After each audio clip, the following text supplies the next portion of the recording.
So something really bad happened at the CrossFit Games this year. Someone died.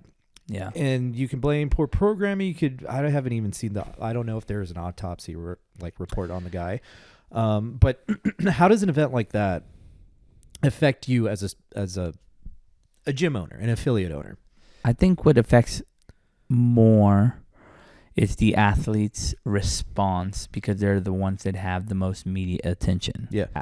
The way they reacted to it, was, I think, appropriate, but also like harsh on the affiliates, because they're saying my business. Yeah, they're saying really negative things about CrossFit, but I am CrossFit, right? Yeah, like, so although they're not saying anything bad directly about me, they're bringing that negativity towards my business as well. And so I never thought of it like that. Really should. Okay. So I think it's great that they have a platform and a voice.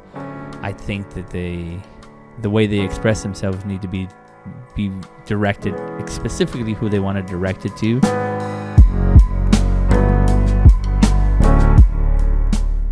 Welcome back to another exciting episode of Pints and Professionals.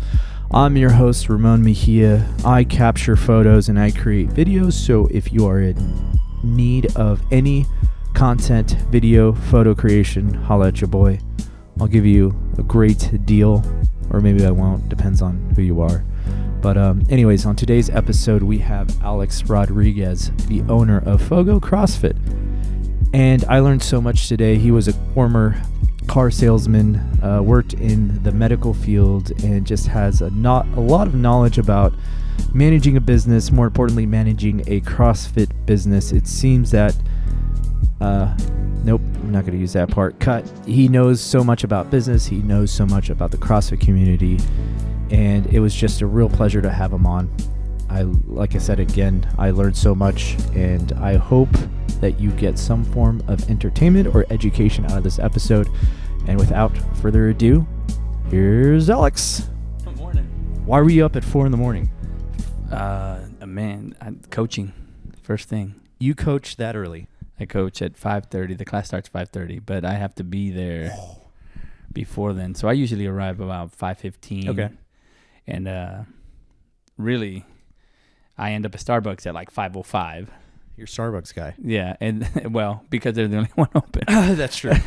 And then I end up at the gym at 5:15, get everything kind of started and rolling, and then people start walking in really a couple minutes after. Okay. Wow, you're a busy dude. Well, first off, thank you for coming. No problem. Sorry, it's been a rush. I was just doing a shoot that I missed the audio last time we worked together on this project, and so I had to go back and redo it, and that sucked. But I learned a lesson. Do it right the first time, or else you just have to go back and waste your time again. Yeah. Yep. So tell me a little bit about FOGO and how it got started. So back in 2012, I was already doing boot camps, and I was already a level 1. Okay. So level 1 sorcerer, level 1 what? Level 1 CrossFit. Okay. CrossFit coach. So I was doing coaching anyway, and I was primarily doing it as boot camp classes at that point. And I was already running since 2007 a martial arts studio. So I've been teaching martial arts since I was probably like 15 years old. Oh, wow. Okay. So I was running a martial arts studio that my teacher, he went back to Brazil. I took it over. And then the fitness just became kind of a part of it. And then in 2013, that's when I finally decided to affiliate and start calling it an actual CrossFit gym. And that's when we started to pursue the name and try to get the licensing and everything for it. And that was, you said 2015? 2013. 2013. 2013. Oh, okay, wow. So about 11 years ago. Yeah, and so it's all been under the same FOGO name. Yes. That is remarkable, and we'll get into that a little bit later. Just the problems that I've ran into in CrossFit gyms is that they close down pretty quickly. They get started with a lot of velocity, a lot of anticipation, a lot of energy, and then it just kind of, we're going to sell. Yeah, it fizzles out. What ends up happening, I think, is so I'd been doing martial arts already for a long time, and so you start to see sort of the waves of dedication and lack of dedication and so forth.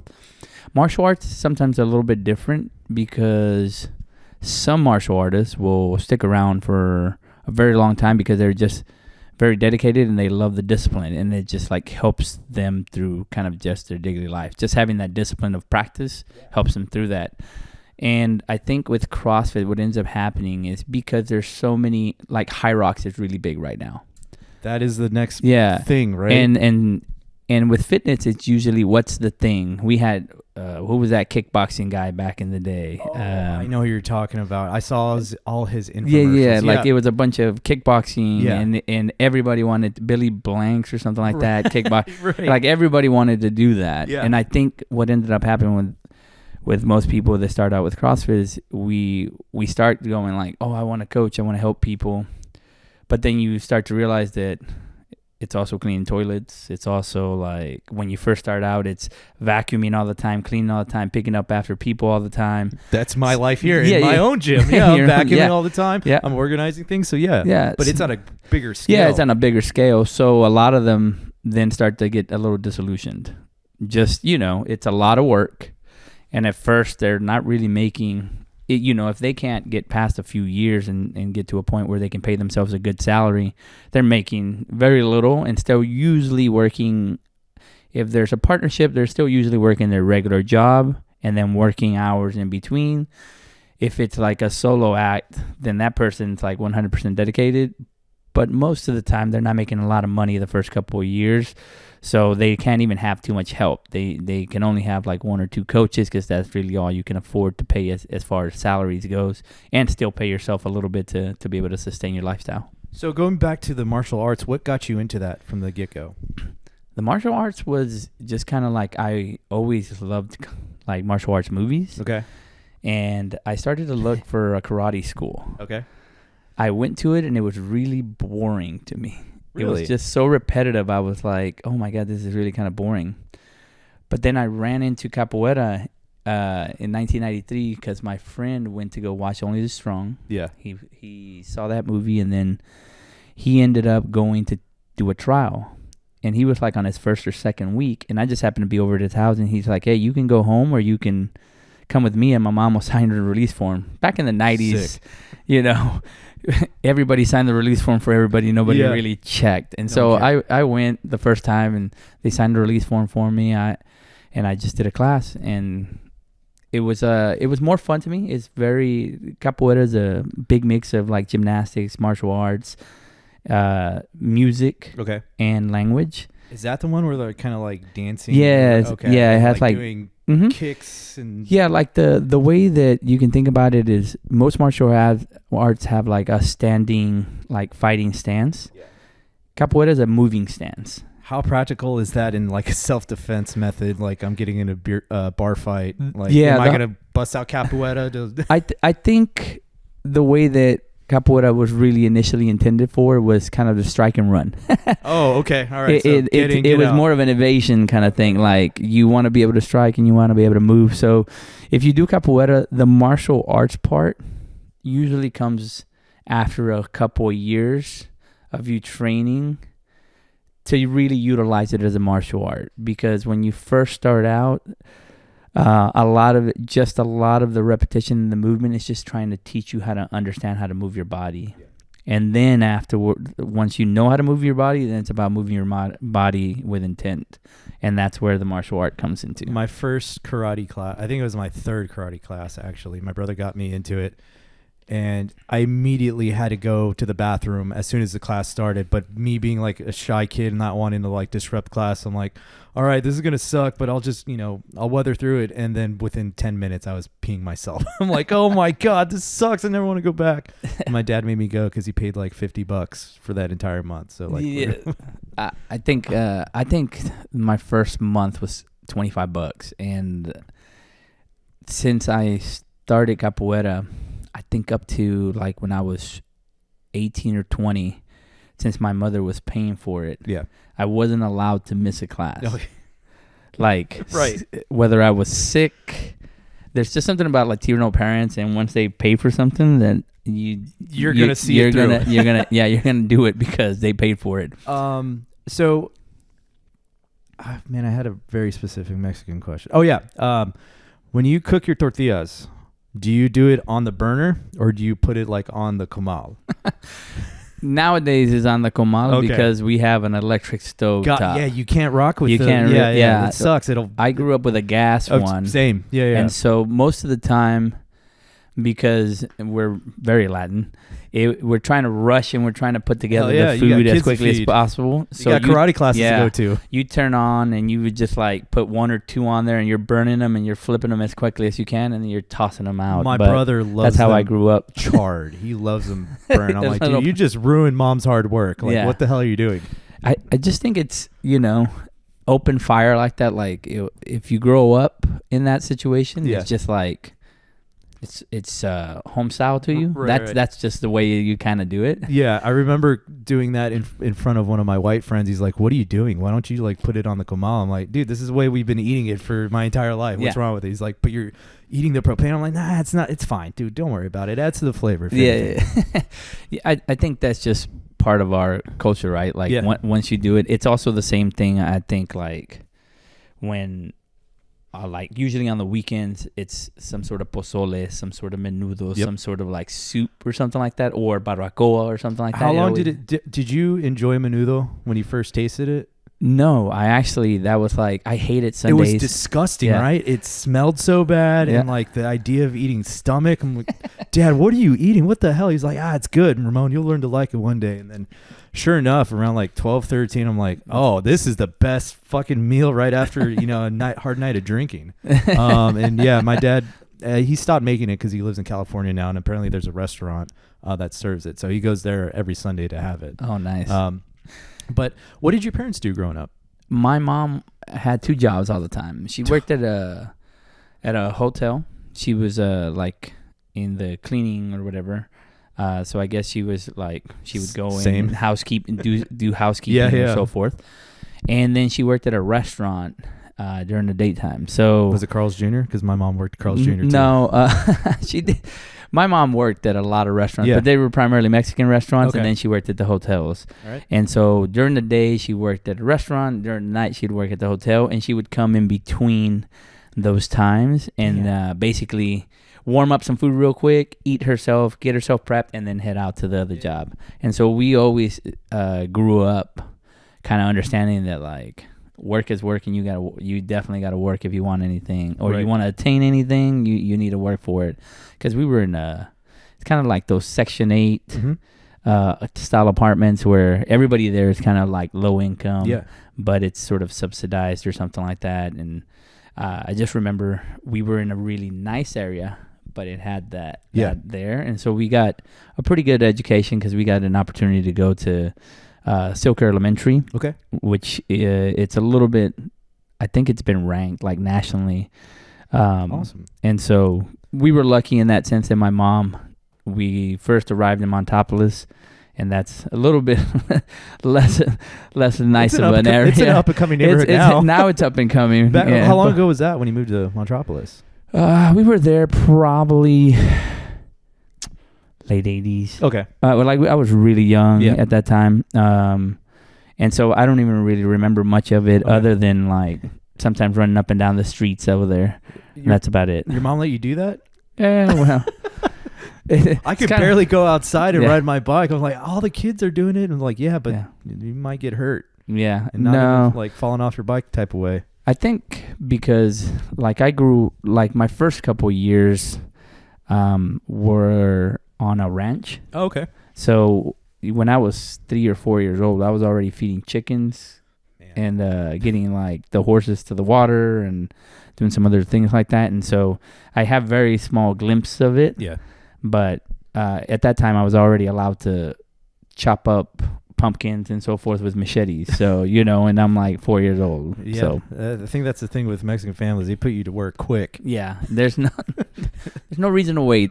Right. So, man, I guess that kind of explains a lot of how you were able to operate a business for so long. So when was you started doing karate? Did you compete ever? I never really competed, but it's primarily because capoeira doesn't have or didn't have organizations in the U.S. that really competed. So I didn't get an opportunity to. I did get a chance to travel to Brazil for about a month and a half, and I trained basically under a ton of different masters in the area, like pretty much the best in the world that you could find at that time. Yeah. And I got an opportunity to train with them, but every school that you went to as a extranjero, as they consider a stranger or an American, somebody wanted to test you. So I got an opportunity to test myself plenty growing up, just from the lack of not being a Brazilian. Yeah. You know, and so did you learn a few lessons? Did you get your ass handed to you? Yeah. A few times?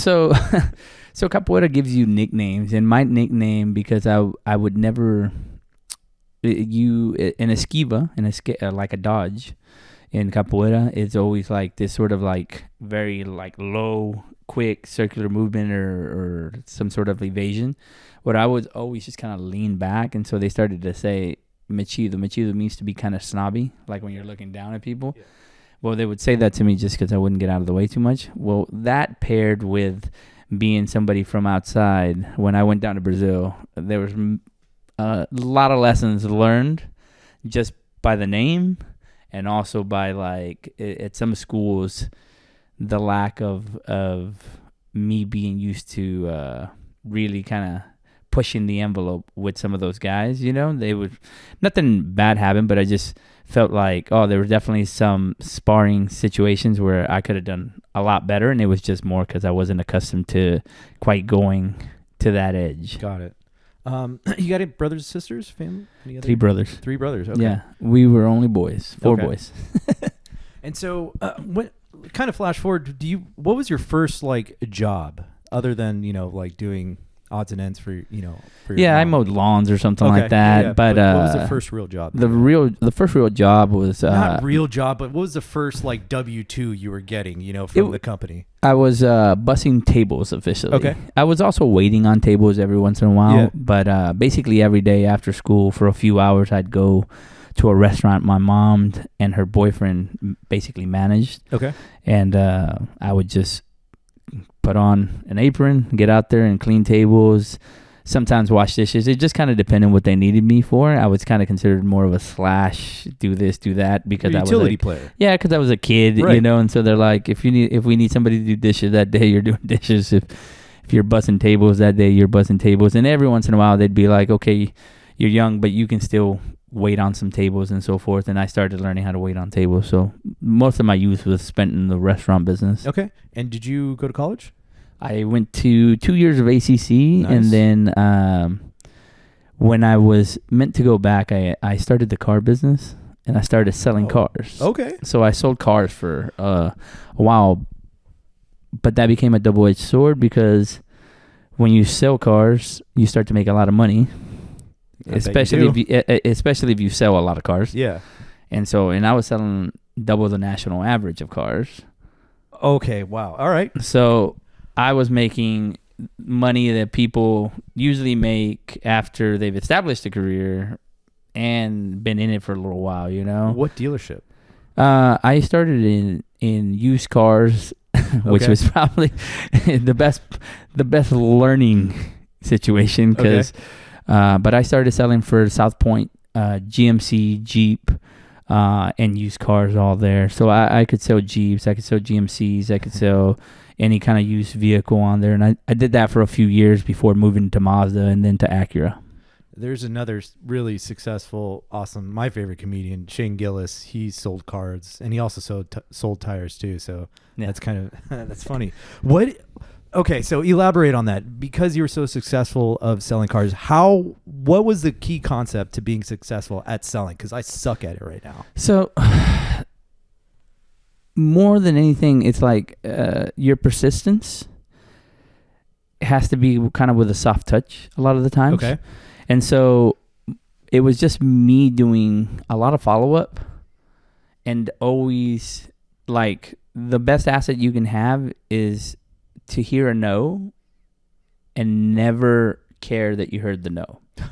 Like, people tell me no all the time. Yeah. And it just goes past my head, and I'm like, okay, but if if this were to work out this way, would it be a maybe? Would it be a yes? And it became just the way that I always approached every situation. Yeah. If they said no, it was, well, why not?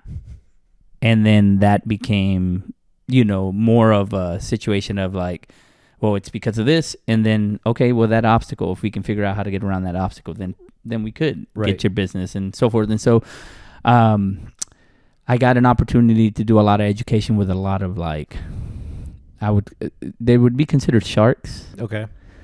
Are you familiar with Andy Elliott on Instagram? Mm-mm. Okay, good. He comes from a car salesman background, and he's really, I don't know, grimy, and he's just really in your face, and not something that I would ever want to gel with. Okay. Yeah, I basically he calls himself like a shark. Yeah, I'm pretty certain my tutelage in the car business was under a lot of sharks. Okay. But I wasn't that way. I couldn't approach people in that manner. They were ruthless, and I just wasn't. So I learned that if I can outweigh with benefits, then I can usually outweigh that rebuttal. Yeah. And so I just would always chip away. And so some people I wouldn't sell a car for a couple of years, but I always kind of kept them in mind. Yeah. And I would always just, hey, this came in or that came in, and I'd always touch base. And eventually it would trigger, something would trigger, be like, hey, you know what, I'm ready, and like, you've been kind of slowly like keep in touch, so I want to work with you. And so people would come back in and work with me. But yeah, I was good at kind of figuring out when they really wanted to buy a car, and then just kind of pushing just enough to let them then make the choice if they wanted to buy a car. Because sometimes people get pushed too hard, and then they want to return cars or do things like that. And that I never enjoyed that kind of, let me try to put them in a car by force situation. Yeah. And that was kind of what they were trying to teach me the whole time, but it just wasn't what I was good at. And so I always did more of a soft approach. Okay. But hearing no was really that's the kind of psychological aspect I need to get over. And so how did you approach that from a mental aspect? Because when I hear no, I'm like, all right, cool. I don't want to piss you off anymore. Yeah. I think I started to really understand that no usually has a why, and you're just trying to figure out what the actual why is. Because most people will tell you no, and if you ask them why, they'll give you a roundabout answer. And then if you poke and pry at that why, they'll give you another one. But eventually it comes down to like one specific why. If this thing actually was what could be changed or could be looked at, then I would agree to something. And so I just would always kind of try to get through enough whys to really kind of try to figure out what drove them to then make a choice. And kind of the last question of the car salesman, from when it comes to buying a car, what is something that the buyer, like, because buying a car is it's tough. You're dealing with, you don't know who to trust. So what is the one thing that a buyer should go into when buying a car? Like what piece of knowledge to help out with the negotiation of price and all that stuff? You should know that you are not going to, you're not going to be able to out-negotiate the salesman, because everything is about practice, and they practice with hundreds of people monthly, and you do it like once every 3 to 4 years. But what you can do is ensure that you don't overpay. And that can be done with a simple strategy. You ask for an invoice. You offer them a few $100s over the invoice, minus any incentives that are applicable to the car deal. Then they have to give you that. And before you go in, you check with your bank, get pre-approved for the lowest rate that you can, and then you have them check with their banks to see if they can beat it. That doesn't mean they won't make any money. The way the dealership makes money is they make money on the interest rate sometimes. They can make a little bit of money on the interest rate and some of the products they sell to you. So all you can do is just try to minimize how much money they can make or how much money you're willing to pay. And that's it. And if you can do that, then you can at least know that you got a good to very decent deal, you know? And that can always give you that peace that you didn't at least walk out of there thinking you got a bad deal. You know, and that's it. Wow. I actually just bought a car again. Oh, okay. You did. Another one. Okay. So as a business owner, how do you view cars? Because they're just an expense, it's a a business depreciating expense. asset, Yeah, it's a depreciating asset. So I've had a car payment for a very long time. I think I might try to actually pay this one off. But I paid my first car off when I bought my first car at 16. My mom bought it for me, and I paid it off when I was like 18 or 19. So I only had it for about 3 years. And then I didn't have a car payment for a long time. It's awesome, right? But then I got in the car business, and then you get into that's new. And so every 2 to 3 years I was trading cars, and I was in the car business a long time. So it's hard to get rid of that habit. So even when I left the car business, every 3 to 4 years, when my warranties run out, I go trade the car in. Okay. And I just don't like the unexpected expenses. So I would rather deal with, a payment that I know. Mm-hmm. But then if the engine goes out, I know I can just go drop it off at the dealership and they'll fix it. And so that's one of my thought processes. But because I get to use my car for the business, basically, I get to write off miles and so forth. So I feel like because of that, I don't truly pay what I'm paying on the sticker just because I get to write it off. Okay, that makes sense. So flash forward to you're owning your first business as a martial arts studio. Is that right? Yeah, martial arts. Yeah. When did the idea come into your brain to think, oh man, I think I can make a living teaching martial arts? Honestly, I never really thought that I could at first. What happened in like 2014, I started to get kind of the studio that I was at started to actually get small because I had so many students that it was becoming really difficult to grow anymore. Right. And so then that's when I started looking for a different location and had actually found a place on East Cesar Chavez. Okay. And it was a huge place. I put a business plan together with the landlord, presented it to them, and the landlord used my business plan to get like a renovation loan for her because she's like, well, I'll develop it to what you want, but I'm just going to use your business plan to get the loan to do. Okay. And they built it exactly how I wanted it. Yeah. But then they spent so much rebuilding it that the original contract that I signed with them, they wanted to almost double it, close to doubling the monthly price. And so they had to buy me out of that contract because either they had to honor it or we were going to be in these legal things. And to me, I was like, well, we hadn't moved. They're willing to buy me out. I'll take the buyout and started looking for somewhere else.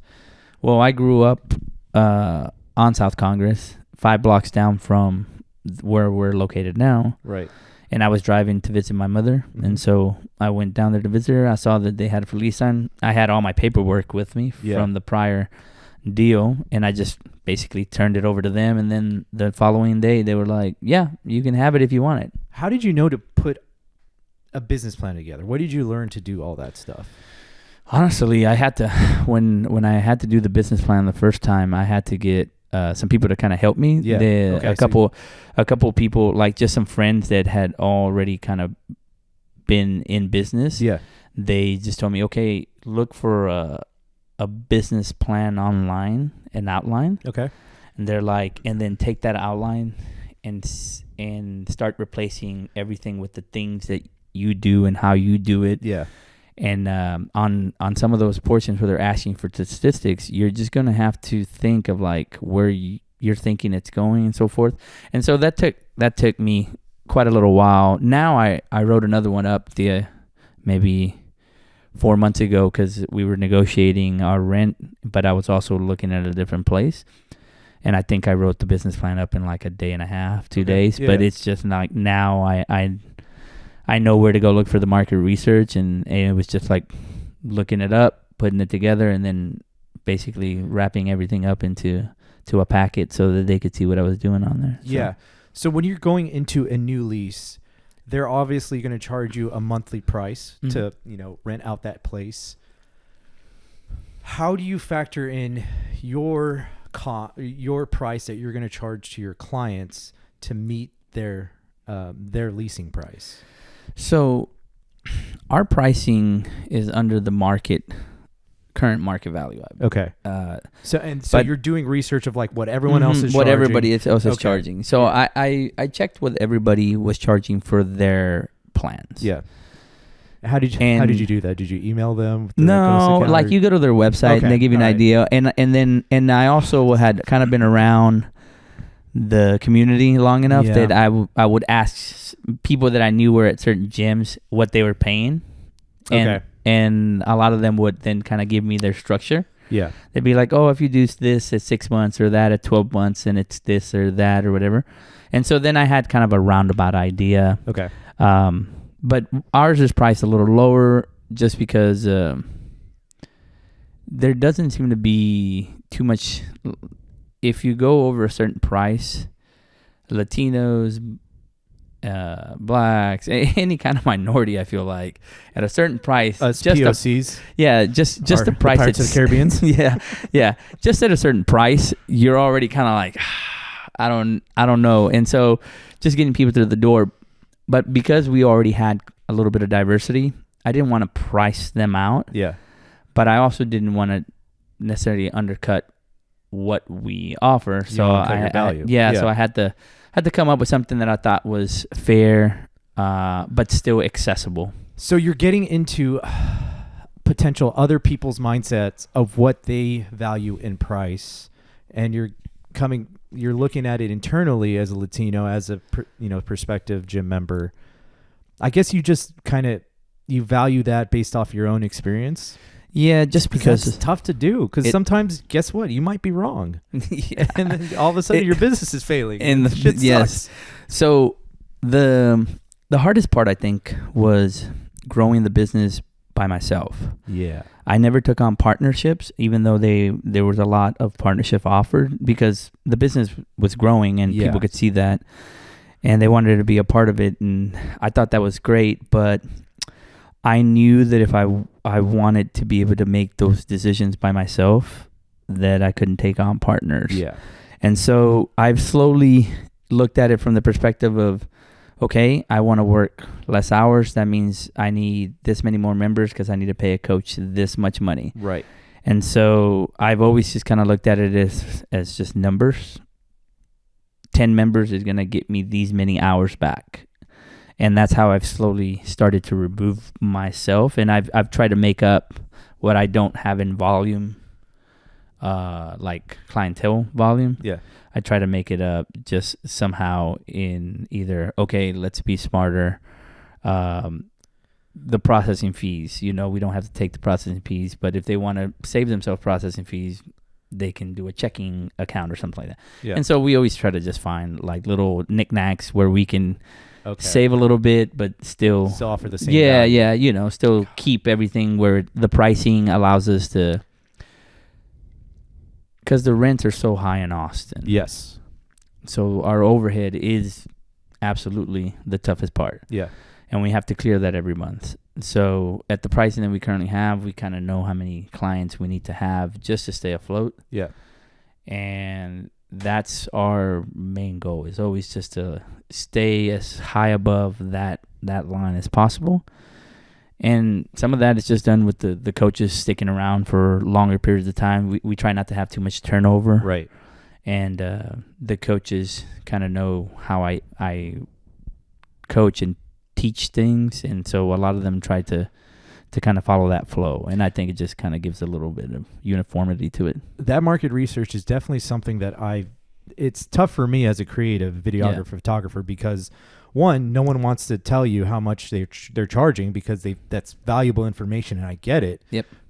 But two, I'm like, all right, well then I think I'll charge $100, you know? And then it's just, there's no real way to check what your value is worth in a market that is constantly in flux. And also it's a creative industry. No one needs me. No one needs photography. At least I need to sell them on why they need it. Mm-hmm. But it's not like I'm a plumber or doctor or something of that, you know, industry. Yeah, so something it's always tough to figure out how to structure your value and your price spacing. Yeah, and so that's interesting that you brought. I learned a lot through that conversation. Yeah. Thank you. No problem. Yeah, it's very difficult, I think, to give yourself a certain amount of worth, right? It is. And so I just in the last few years, I've definitely come to the realization that, like, as a coach, I've reached a certain level of ability. Yeah. That, like, and availability. Yeah, too. that now it's like, if it's my time specifically, I need to be able to charge, you know, a little bit more for my time specifically. Yeah. But if it's, you know, through the gym and so forth, I still try to keep everything as fair as possible, but everything kind of within, okay, you have this allotted time, these things and these things that you can utilize. And so I just try to stay more focused on trying to make sure that everything kind of fits within those little capsules. But for myself, it's like, I've definitely realized that, you know, I can charge more just with the amount of experience, the amount of things that I've sort of been able to now sort of achieve and go through. It's like, I've kind of seen really high level athletes, and I've seen athletes that didn't know they were athletes come in and then become athletes. Yeah. And get to really high levels in either powerlifting, weightlifting, or different things. So at this point, I know, like, what I charge is definitely fair, and it's definitely worth what it is. And I definitely also understand that I'm charging less than what I could be charging. Sure. But I'm doing that now purposely. Yeah. To try to provide a little bit higher quality of training to people that normally would not be able to pay the $300 a month or something like that for some training like that. So let's flash forward to the idea of CrossFit. When did that come into your brain, and when did you realize, okay, let's do a CrossFit gym? I actually got introduced to CrossFit from a gentleman named Brian. He was a CrossFit level 1 coach, like, very early on. Yeah. And I was doing the martial arts. He came in and he did a class, and he's like, man, this is tough. And he's like, have you ever tried CrossFit? CrossFit's, like, got a lot of components that I think would help your capoeira, or would, you know, complement it. And I said no, and he ran me through a couple workouts, and I was like, oh God, I was smashed. Did you meet Pukey the Clown? I did not. You know, I was always lucky. I came close, but I've never actually puked. So with that, it was like my introduction. But I was so, like, fatigued for the rest of the day, the first time I ever did a workout, that I was like, obviously I'm not training at an intensity that I should be training at. Sure.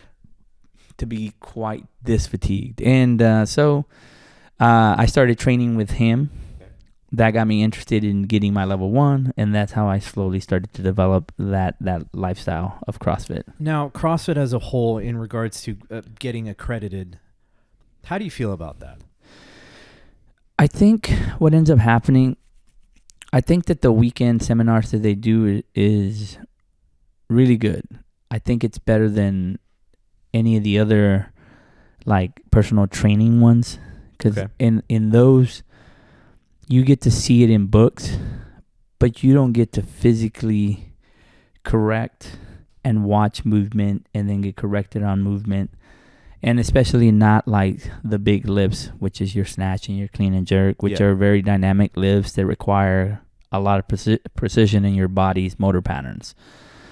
And because of that, I think you're not going to get really anything better than that. The hard part is it's, 2 days, but then you got to go out and find a gym to coach at, or you got to coach people yourself, but now you don't have somebody constantly correcting you, so you got to find ways to continue to educate yourself over and over and over and over to keep yourself and the movement quality that you're teaching at a very, very high level. And that's initially that's really tough. Yeah.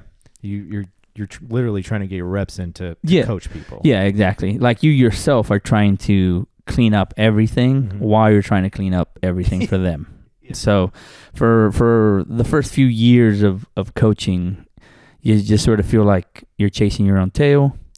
And eventually you start to realize like, okay, now I've kind of captured this. So that training model of training people to coach, that's coming from other aspects of fitness that's already been said. Okay. Yeah. I thought the level 1 training and all that stuff, I thought that just they came up with it out of nowhere. I had no idea that it came from other fitness industry models. Yeah, no. So CrossFit put it together.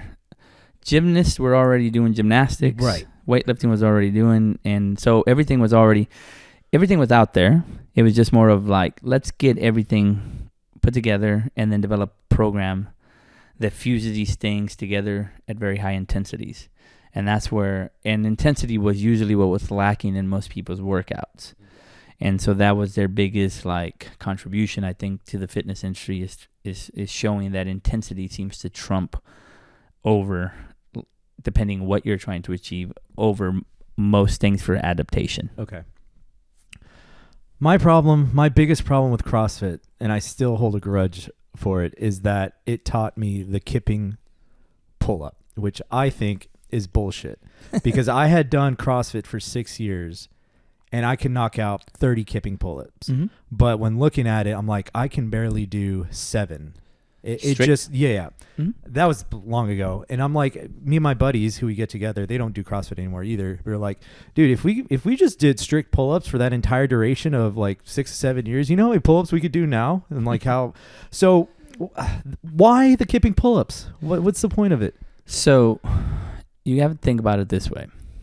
You could do 30 kipping pull-ups and 7, maybe 7. Yeah.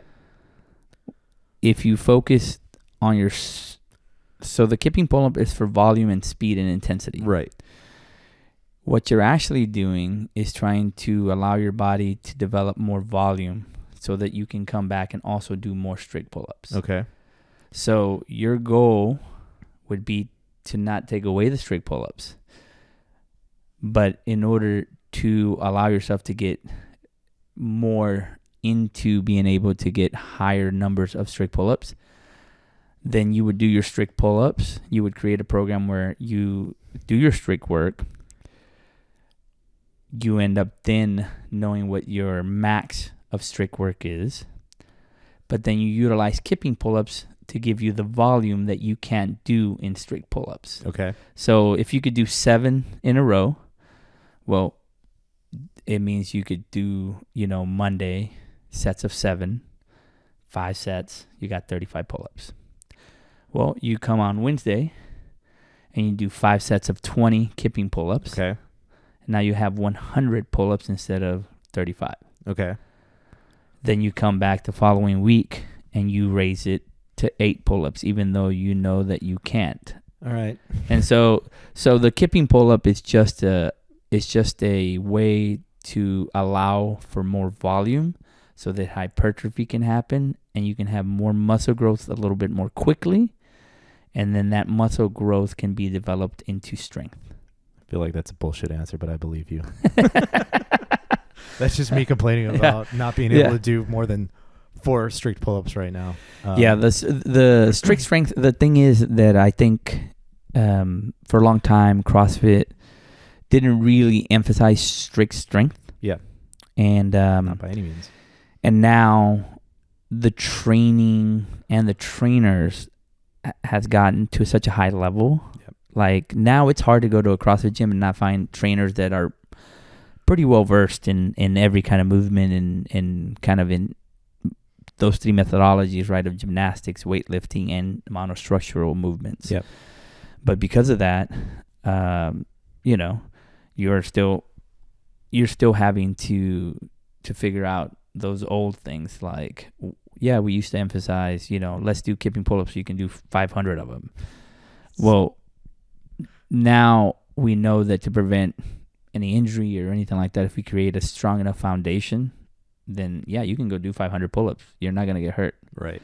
But if you have weak shoulders and you end up straining them because you did 100 pull-ups when you should have only done like 20 to 30. Yeah. And that's really like, I think why CrossFit has slowly started adding a lot of strength programming back into and accessories back into their programming, is to just make sure that they get like a nice fundamental base always built up, even as you're kind of starting to teach all the things that allow for a lot of volume. Got it. You know? Okay. So you, what were some of the upfront costs that you didn't factor in when starting a CrossFit gym?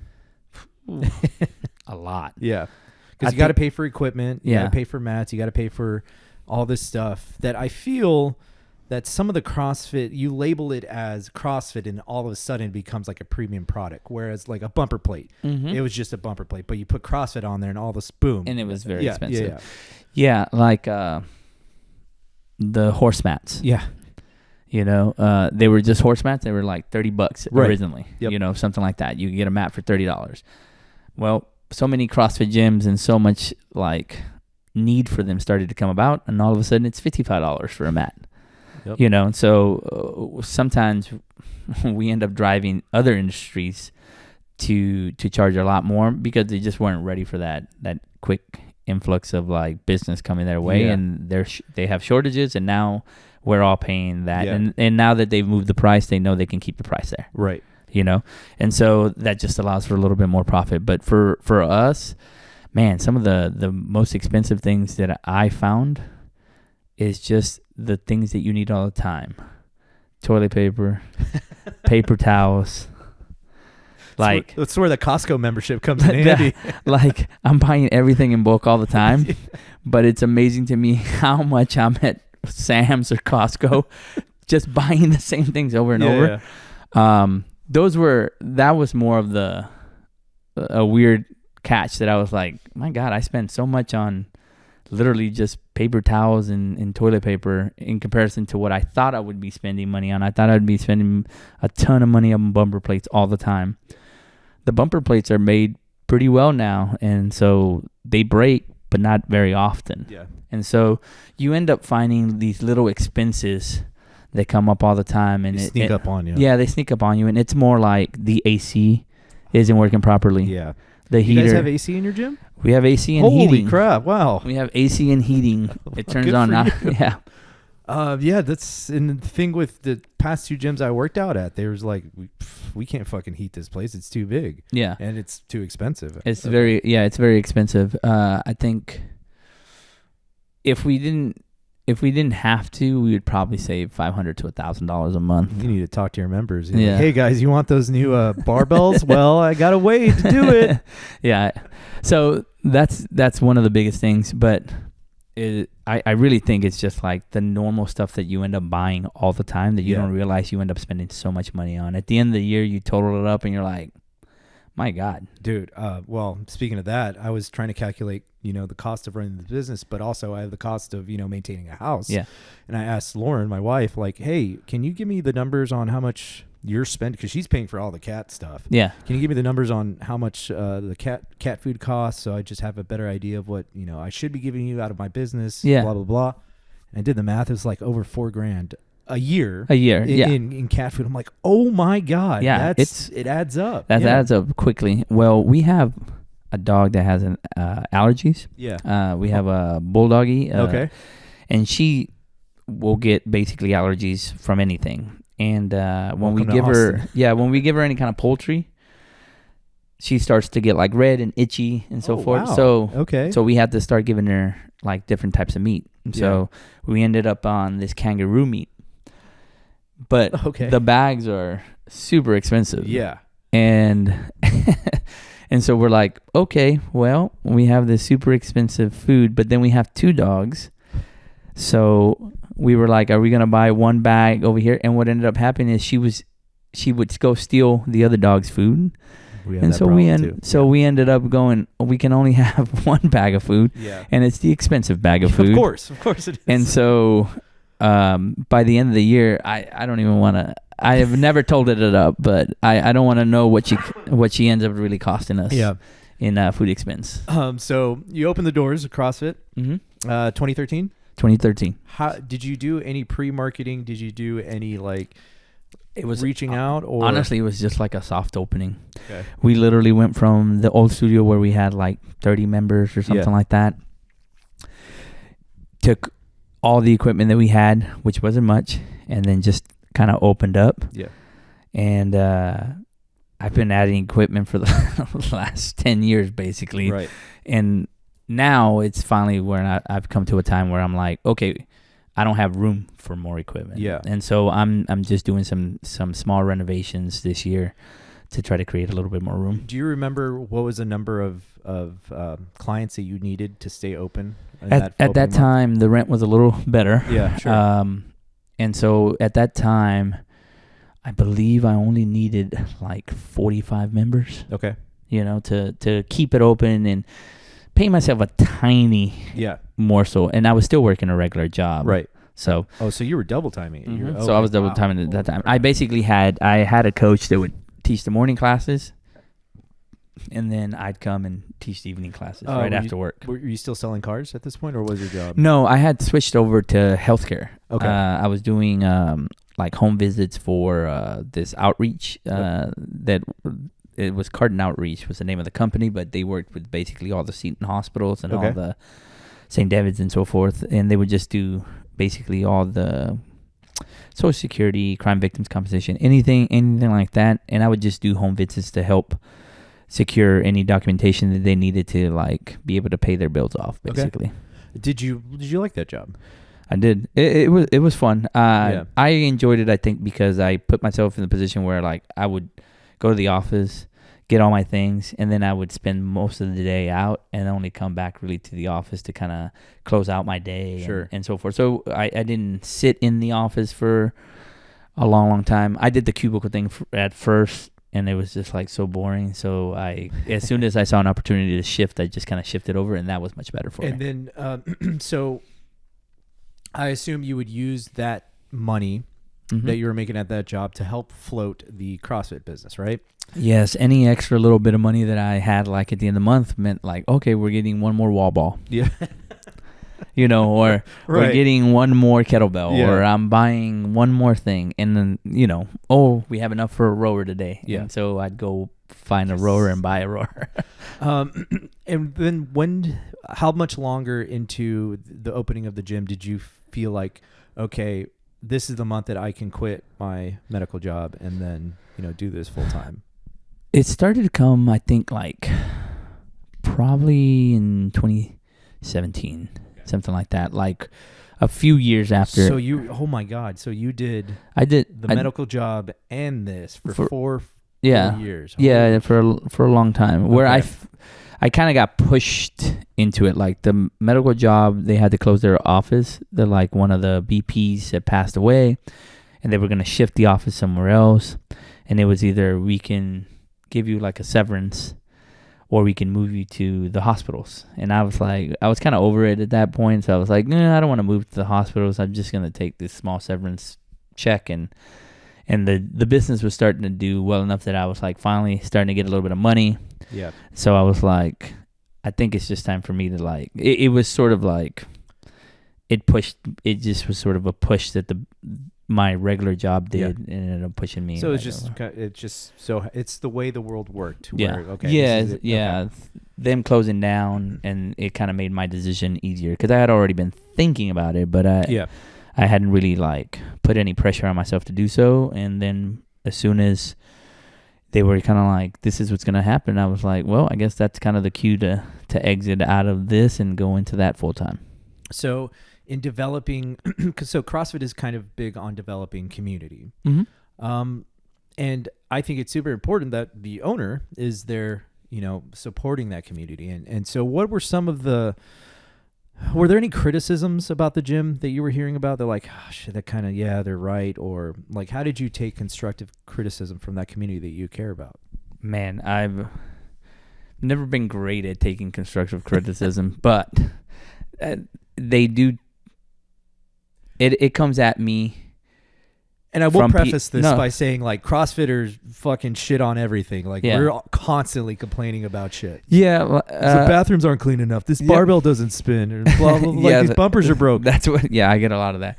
I think they've learned that it's hard to get me to overreact. It's just more like, okay, well, let's assess it and let's just like figure out whether it needs to be changed or not. Yeah. And then if we can't find a better method, then sorry, there's just not a better method currently that we can see that would like somehow work. But yeah, some of the, I think early on, some of the things were always equipment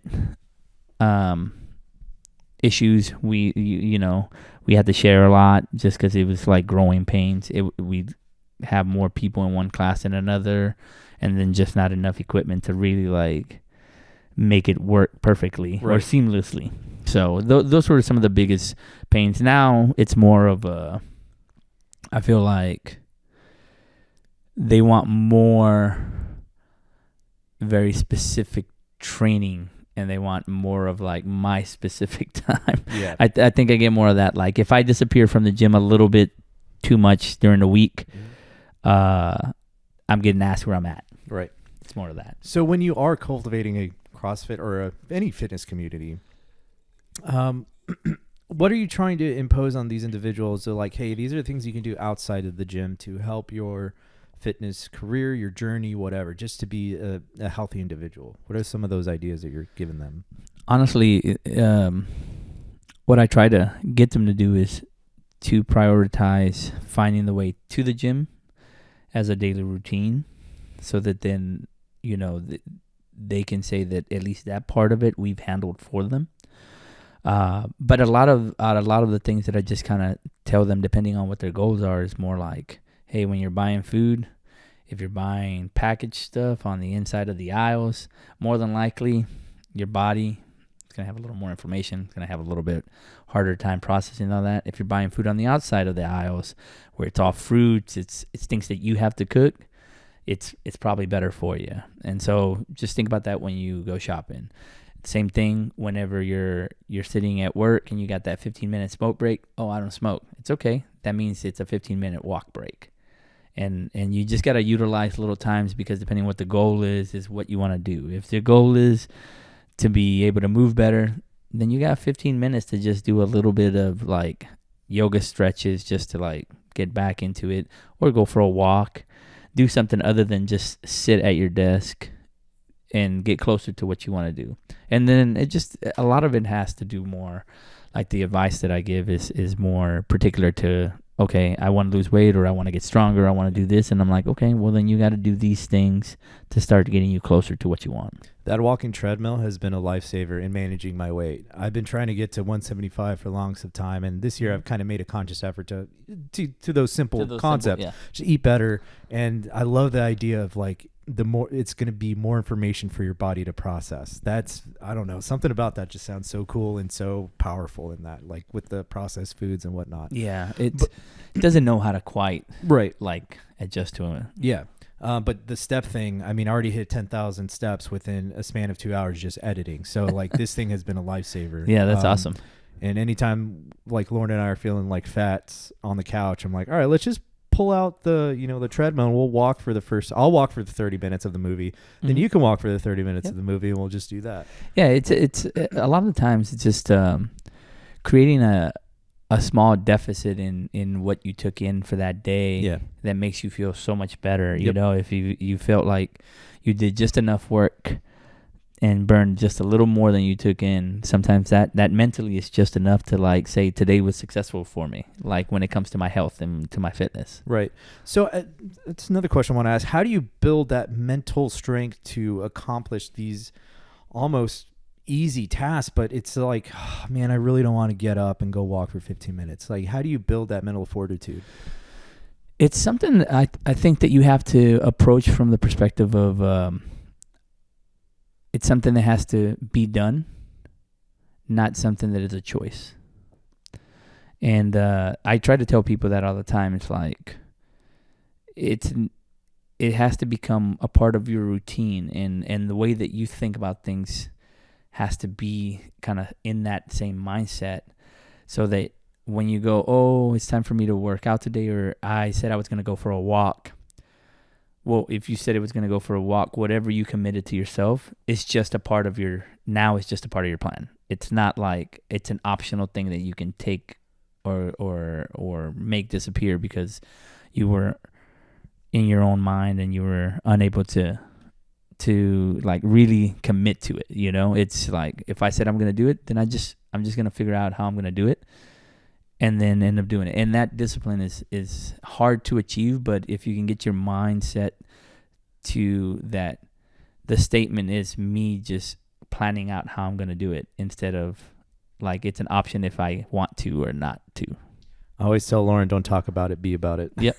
It just pisses her off so much. Yeah, it's the best way to be. And it's so tough for someone that competitors, especially like if they've trained their whole life, they love to train, but what's hard is to actually get yourself in that mindset every time. Like, okay, I'm going to compete. I'm going to do something. Yeah. And you got to get into that like sort of competitor mindset, and it's just so difficult to get there sometimes. It is. When I'm just sitting down and not wanting to work out, even though there's a gym. You have a gym right there. Yeah, I'll throw on something motivating. What I've been watching lately is The Last Dance, Michael Jordan, and Jesus, that guy is, I don't know, he's insane for his work ethic. And I'm like, okay, I can walk 5 minutes over or 5 steps over and do like a few pull-ups or whatever just to get my body moving. Yeah, I think you almost have to be relentless in whatever you're pursuing, right? So he was just like, he wanted to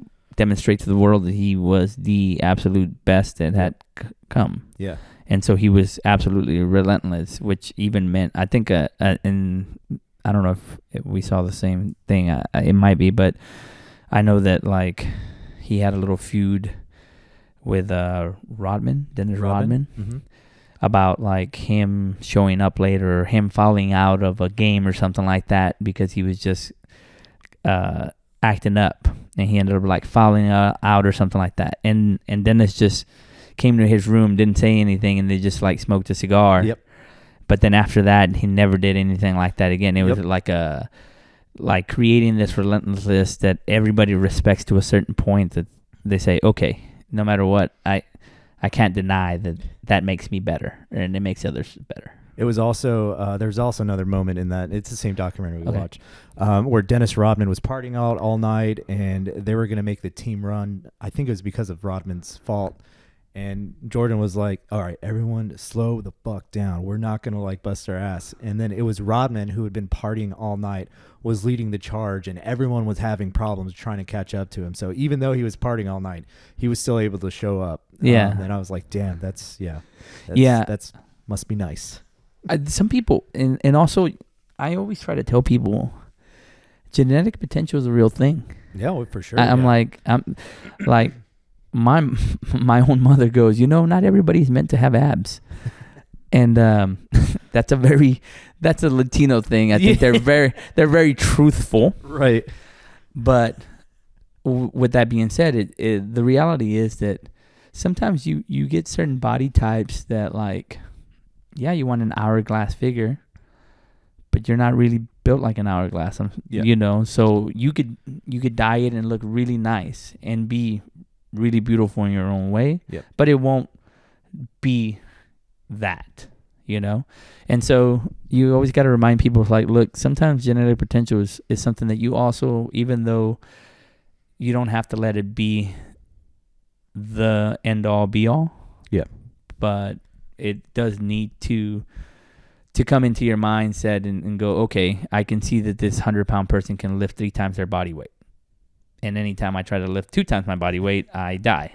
And so you have to go, there's something slightly different, vertebrae. Yeah. Slightly different in the way that we were built as far as the output potential is. And so sometimes you got to remind people too that the goals have to be within reach so that then you can make another goal. Yeah.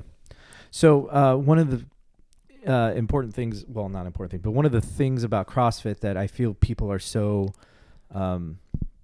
they don't want to try it or they don't want to join a CrossFit gym is, one, it's because it's really intense. But two, it's also the price point of it. Yes. It comes with an elevated cost. How do you, as a car salesman, how do you combat that argument? Like, oh, it's too expensive, I don't want to go. Yeah, it's, whenever what we're trying to do, I guess, when you come in for like a free trial, is sort of create an easier way. Like our way is just kind of like come in for a free trial, and then if you want to try a week, we have a really low like price point of entry to try the week. Yeah. You can only do that like once, but Right. it gives you then an actual week of you training in this methodology and sort of figuring out if it's really for you or not. Yeah. In that week, we try to build value in seeing that everything is programmed for you. It's not, yes, it's considered random, but it isn't random. Yeah.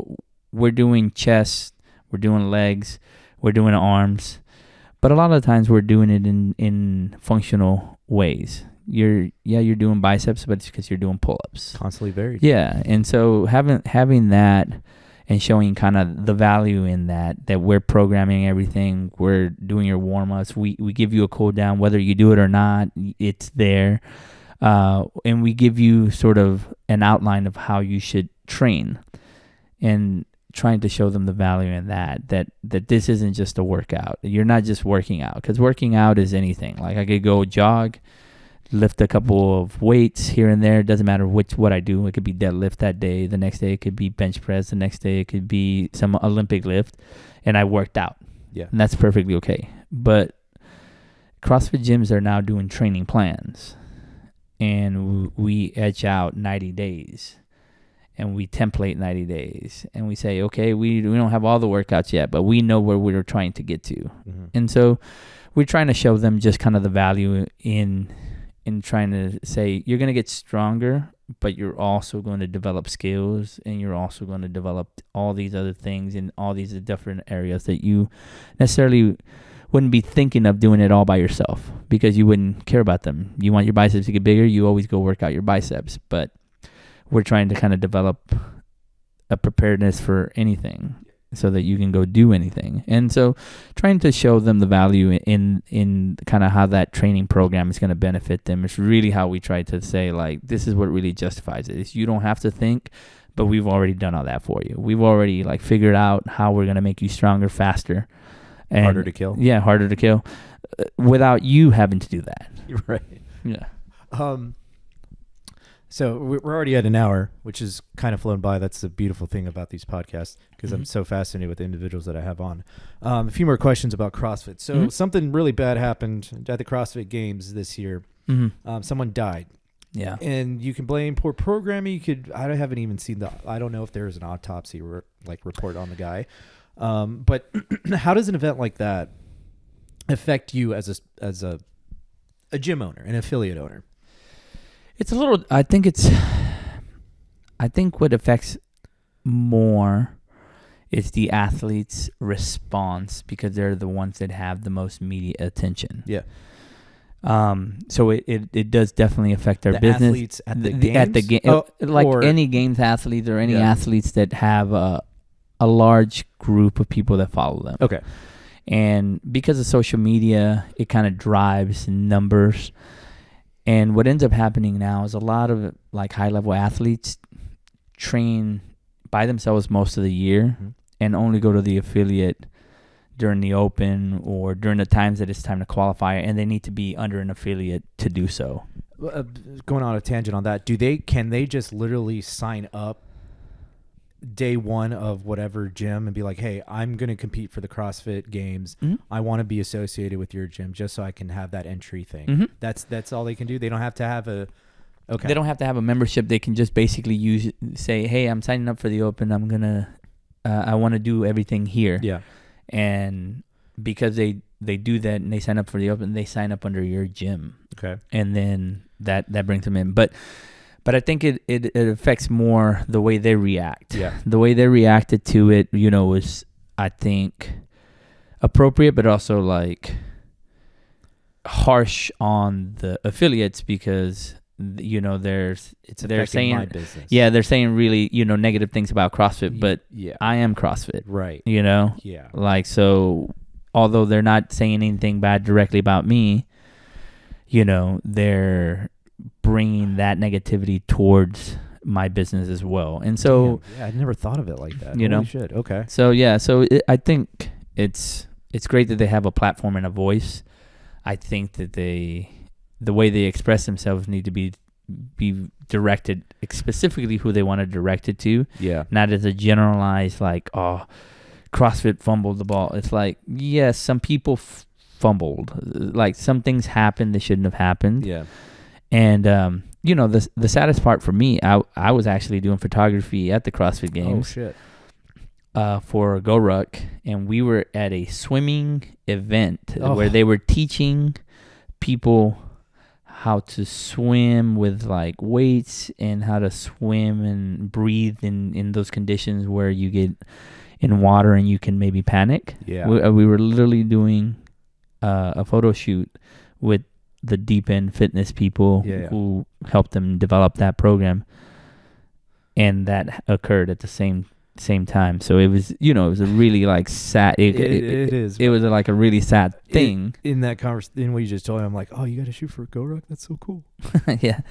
They were a lot of fun. That's very unfortunate, and I think I don't know if that's a problem I'm trying to solve, but it's a problem that I'm aware of, because the loudest voices on the social media always get the the biggest following, and they get the most views in a way. And in my mind, I'm like, there's more to that. There's more context. There's more. Yeah. And to your point, they need to be more. They're just because they need to pinpoint the problem. I guess. Like if they pinpoint the problem, then at least we know exactly where they're trying to place the blame. Yeah. But when it's very generalized, like CrossFit did this, or CrossFit is not doing enough of this or that.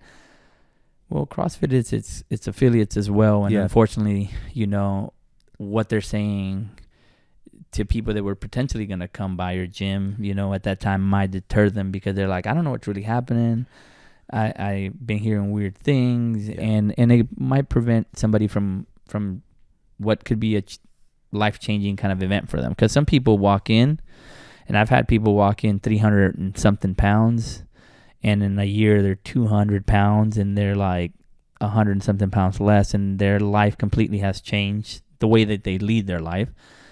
And that's very, it could stop somebody from doing that. Yeah. And so I just think it's just more of them having that caution in what they say and how they say it, or how they present it to the world. That's a very good point. That's awesome that you were able to express that idea, because I would have never thought it like that. I never thought it would impact the affiliates. I'm just like, oh, let's just blame CrossFit for everything, and lo and behold, like, Ramon, you're blaming me essentially. So, yeah. Well, in a roundabout way. In a roundabout way, because unfortunately, like, who ends up losing clients or so forth is generally the affiliates. CrossFit is going to make buku bucks, but headquarters is not really losing the bottom line in that sense. Eventually, if enough affiliates were to go out of business, yes, they would lose some of that bottom line, but like generally right off the bat, that's not who's gonna be hurt. It's not necessarily CrossFit headquarters at first. It's gonna be the affiliates at the ground level that are feeling the impact of all the negative press. Absolutely. All right, dude. Well, like I said, that's kind of all I got. Anything? What's coming up in 2025? What are you excited about for you and your gym? I'm excited to see actually some of the athletes go to Texas State Championships. Oh yeah, let's go, Lauren. Yeah, which is fun, because like last year when I went, they were like, well, I think I'd want to go, and now I have two athletes going with me. Yeah. So that's great. I only compete because I just want to show that, like, you can compete at any age. It doesn't really matter. Yeah. And I'm super busy, so half the time my training is all over the place. I train in the morning sometimes, and I can get a good training session in, and at night I can barely sneak in some 20 minutes on the bike to, like, try to do something. So I'm just trying to show people at the gym that, like, even though it's difficult, you can still go and compete and achieve anything you want. So awesome. Okay, cool. Well, Alex, thank you so much for taking the time. I really appreciate it. I know you're a busy dude. Yeah. Thank you. Good luck this week, and I'll see you then. Yeah. Thank you. Appreciate it.